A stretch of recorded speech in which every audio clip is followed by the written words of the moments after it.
Okay, this story is not made up, and this happened when I was in the Navy in the summer of 1988, I can tell you that. And this is, again, not made up. It's not someone else's. It's not something I imagined. So it's also the scariest experience I've had. Not imminent threat type scary, but spook type scary.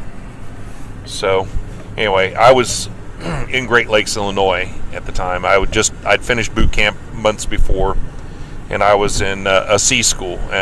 Not going to bore you with total details, but a sea school is just essentially where, after you've completed the school that designates what you're going to do in the Navy, which would be that whatever kind of what they call an A school. An A school would be like you go to school to be a gun, a fire controlman, or you go to school to be a sonar tech or the like.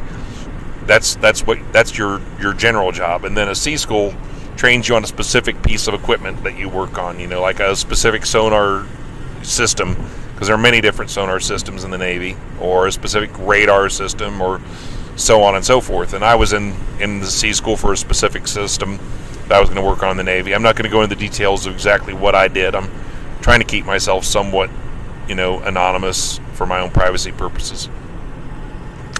And this school, by the way, was 22 weeks long. The A school I'd been through before that was 13 weeks. So I'd been out of boot camp for about 9 months and still in training, and hadn't quite gotten out to the fleet yet. I still had a few more weeks yet to go before I would go out to the fleet.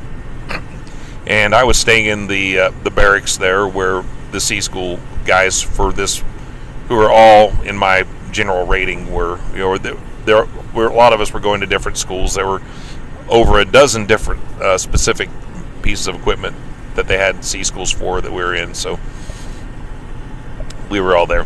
And the barracks that we were living in at the time was laid out the way a motel would be, essentially, except instead of with the rooms opening directly onto the catwalk, they were laid out in quads. So instead of the rooms opening, you enter each room individually from the catwalk, the rooms were laid out in quads. So you'd enter the quad door, which was like a small room, with just basically had 2 chairs and a table there, and then 4 rooms branching off of that central room. So that's the way that was laid out. And then between each room, I'll explain, there were sliding doors that had been long ago secured by the Navy. I don't know why they'd ever put them in there, but they were hollow core, not very solid doors that the Navy had decided they wouldn't allow people to go from one room to the other. They would have to open their main door that opened to the quad instead. So I don't know why they ever had them there, but I mention that because it allowed sound to kind of funnel from one room to the next. And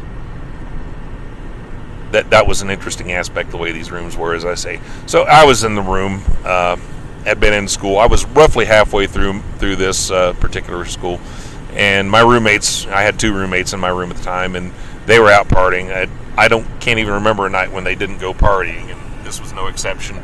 Their drink of choice was 7 and 7, and they were always doing that. And I wasn't above occasionally tipping my elbow too, but I didn't do it nearly to the level those guys did. Those guys were hardcore, and I just didn't want to be, constantly on a hangover mode when I'd go to class in the morning. So I was in the room just by myself watching TV. I'd had a pizza. I ordered out a pizza, and I was eating that, and I was watching TV. I was watching, actually specific, I was watching old martial arts movies with which is amusing, seeing the mouths out of sync with the audio because of the overdub voices, of course, which is pretty funny if you ever watch them. So I was watching that, and as I was sitting there, I noticed I could hear a ranting and raving coming from next door. And at first I thought maybe it was the roommates who were kind of, not roommates, the guys rather, in the room next to ours being rather boisterous. And the sliding door, by the way, that was in our room was right there, just feet away from me in our living space. And it would have, if that sliding door hadn't been locked down by the Navy years before, it would have allowed us to go directly from our room into that room through that slide door. But it had long ago been bolted down for obvious security reasons, so people don't go into each other's rooms and steal things. And the main door to our rooms, by the way, each of our rooms, we had a good solid core heavy wooden door with a stainless steel strike plate on both sides where the doorknob was. So really stout doors for for the main door getting into our room, the one you could actually enter. And again, this is before the days, by the way, of cell phones. So no cell phones, of course. There was no even landline in the room. So there was that. Also, the way the barracks was in terms of supervision in the evenings, they'd have a guy who they called a building duty officer. He was usually either a first class petty officer or a chief. Would be an E6 or an E7 if you for those of you in other branches of the military, that's what they would have been. And they didn't ordinarily do anything except, they were there just in case you had an emergency. Say somebody had gotten hurt, say the building had, a broken water pipe or something like that.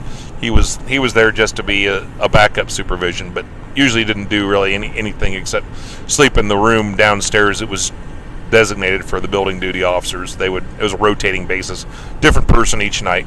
It was just their watch duty. So I just mentioned that to explain some of this. So I was in the room watching TV, hear this ranting and raving from next door, and at first I thought maybe the guys in the room next to me were arguing, and then I noticed how loud it was. It sounds almost as if they're fighting. So I thought, well, it sounds as if they were angry. So I muted the TV, and it wasn't very loud. This is about 8:30 at night, not very late, maybe 9 at the latest. And I could definitely, sure enough, it was an angry voice, but it was only one voice. And that's when I realized it was only one guy in there. I thought, man, what in the world's this about? One guy in there, cussing like crazy and clearly angry. So, as I said, I muted the TV and got as silently as I possibly could out of my chair and went over to that slide door that was in our room, which, again, would have opened directly into theirs if I hadn't been fastened down. It's this flimsy hollow core door, by the way, and where I could hear what was going on better, and just got close to that door, and I could hear the guy on the other side of that door just hissing right through it at me. He knew I was there. He goes, "I can hear you in there. I'm going to come through there and kick your ass. I'm a first-class petty officer, and I served on board the USS Iowa, blah, blah, blah." And this rant and rave and threatening and really angry, and he said, "Turn that TV down, too." And I was thinking, man, the TV wasn't very loud. It's not very late. I mean, I can't even sit in here and watch TV at a conversation level, and he's mad over this and freaking out that badly. What in the hell is his problem?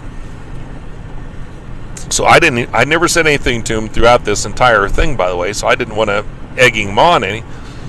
So I just stood there quietly and listened to him and kind of thinking to myself, man, what's this guy's deal? And I said he went on this rant for about 5 minutes with me still standing there silently by that slide door where I could hear him better. And I thought, well, I'm just going to sit down in the chair quietly and just listen to him and see how long it takes for him to calm down. I figure if I don't do anything, he'll cool off. I don't want to get into confrontation, so I'm not going to give him any reason to get physical.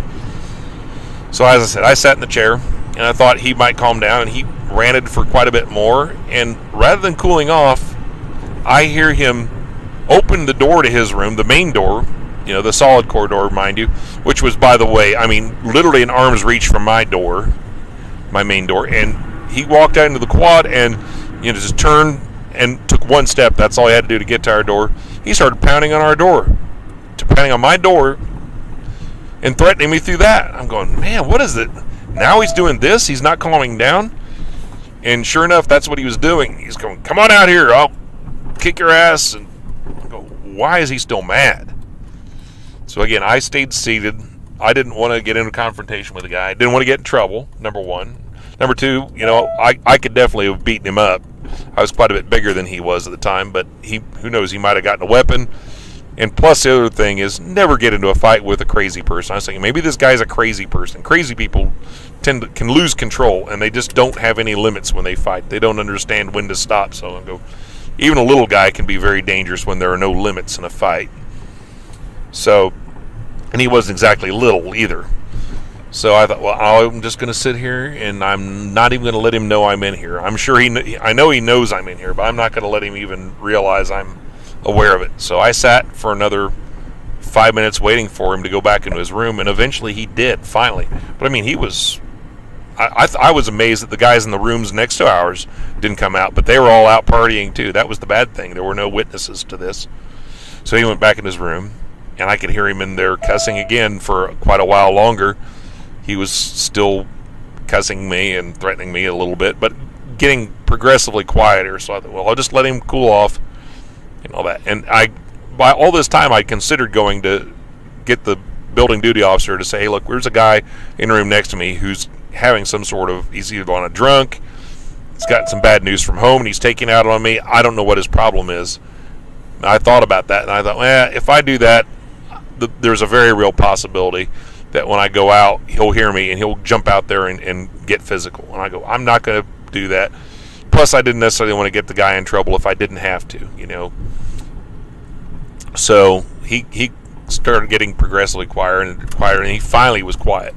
So I decided to go to bed at that point, and I was lying down. And right before I went to sleep, I decided what I was going to do would be, okay, the first opportunity when I can, either the next day or whenever I could find this guy, I was going to, approach him and ask him what the problem was that night, and say, ask him politely but firmly what was going on. So I thought, well, that's what I'll do. And then I determined, well, depending on how he responds to that, depending on what I do with taking it up with the command leadership, if he'd been confrontational with me, if he'd acted, as if he had a genuine mental issue at that point when I questioned him later, would have had the opportunity, I would take it up with him too. Say, hey, look, if I'd done that, if in that latter scenario, I would have been telling the command leadership, hey, look, this guy here he's having some sort of mental issue, and he needs some psychological help, so we need to help the guy. Either that, or as I said, if he'd been confrontational, say he's a discipline problem and address it that way. But that's the way I would determine I was going to do it. And keep in mind, I never told anyone about this. I didn't tell my roommates about it. It didn't seem that important to me. I was going, well, depending on what happens is depending on what I do. And the next morning, the roommates were already there. They, when I got up, they were arriving just as I was waking up, and they were showered, and they were getting ready for class too. So they went off to class. I just waved at them, and we went our different directions. They were going to a different school. I was, by the way. And also, this guy who was ranting and raving, he was going to he was in the same building, but going to a school for a different system he was working on, that he was going to be working on. Plus, he still had several more weeks after I would have finished my school before he would finally finished and going back out to the fleet to work on that system. So that's just, a side note that's important later.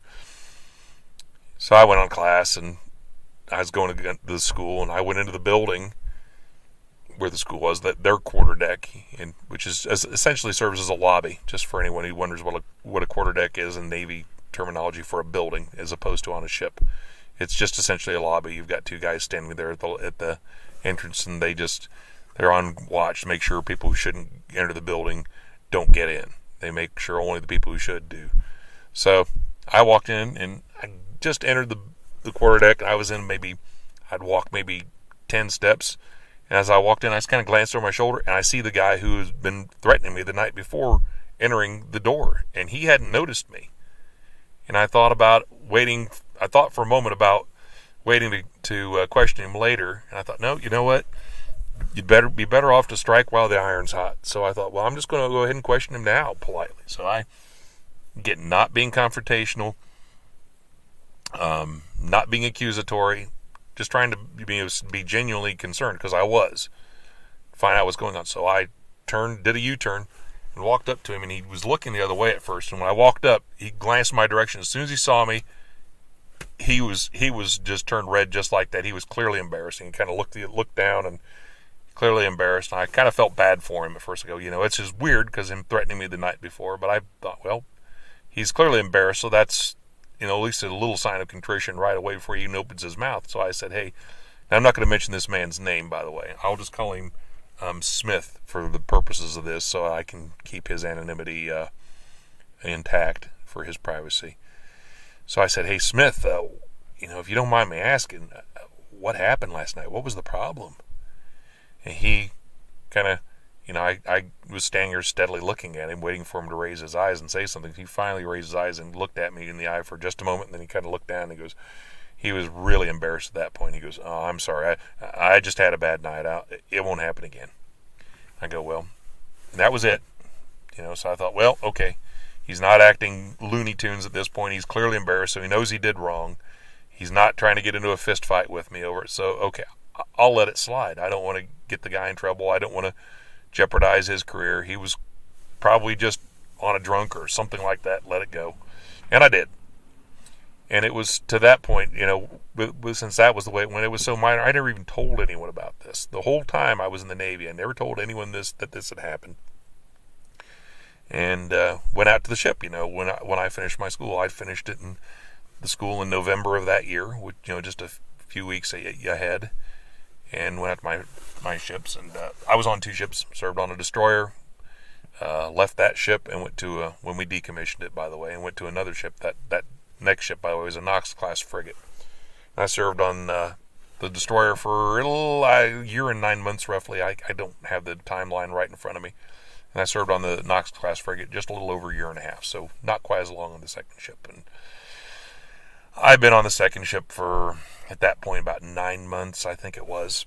And we'd gotten a new guy for our division who'd been through all the same schools, had lived in all the same barracks I had even had a lot of the same instructors I'd had for his school. He'd been through everything the same way. He was in my division, as I said.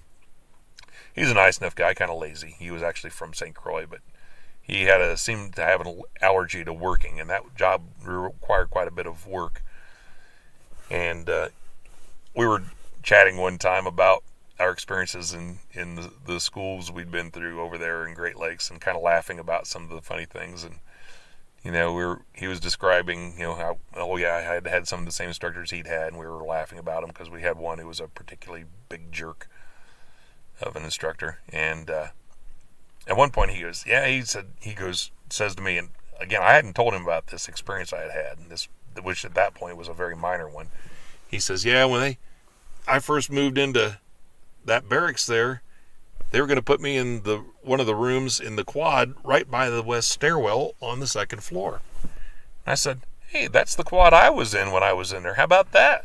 He says, yeah, they were going to put me in one of the rooms there, but something had just happened right before they were going to do that, and they were still not letting anyone live in that one room that they were originally going to put me in, so they changed my room assignment because of that. And I said, why'd they do that? And he says, well, one of the guys there, apparently a few months before I'd gotten there, one of the guys who'd been living in that room hanged himself. I said, you're kidding me. He says, no, that's what happened. And I said, did you happen to get the name of the guy? Now keep in mind, I hadn't told him anything about this that had happened to me before. And he told me Smith. Not his real name, but the name I'm going to use for the purposes. And it was that guy. He had hanged himself in that room. And at that point, that's when I told Morris, our new guy in our division, the guy was telling me this, what had happened. And he was just slack-jawed. I said, yeah, I'm not making that one up. That happened. No kidding here. But this is 100% true. And that's the scariest thing that I've ever experienced.